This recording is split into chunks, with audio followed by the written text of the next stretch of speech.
Praise God, church. Praise God again. Our House of Clergy and the presiding clergy in this church, Your Excellency, the President, leaders, guests who are here today, and the entire congregation, kindly join me in welcoming His Excellency, the President, to the Dagoretti constituency. Tafadhali. We know you're home, sir. We know this is home for you.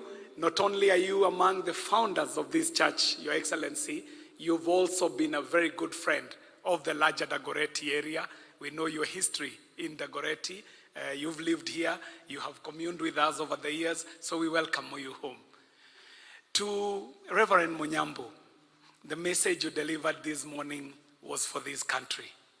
We were listening to you, and we really do associate with the message that you gave, because it is fit for a time such as this. When we look at Goliath, Goliath is an intimidating encounter.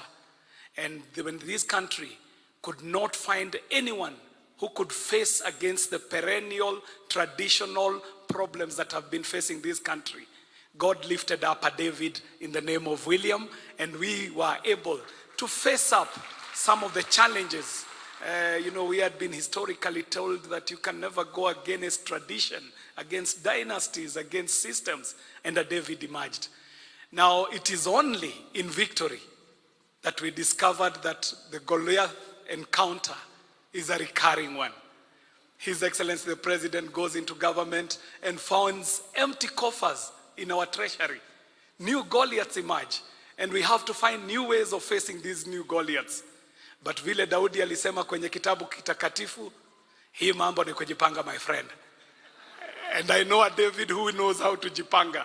Na akajipanga nayo, and as we are working on the renewal of our economy, the recovery of this country, I know we have a great leader ahead of us, and Reverend Munyambu, we shall celebrate in victory. And we trust that God shall stabilize this country with the leaders that He has chosen. Your Excellency, once again, welcome to Dagoretti, and we are happy to have you. Thank you very much, Church.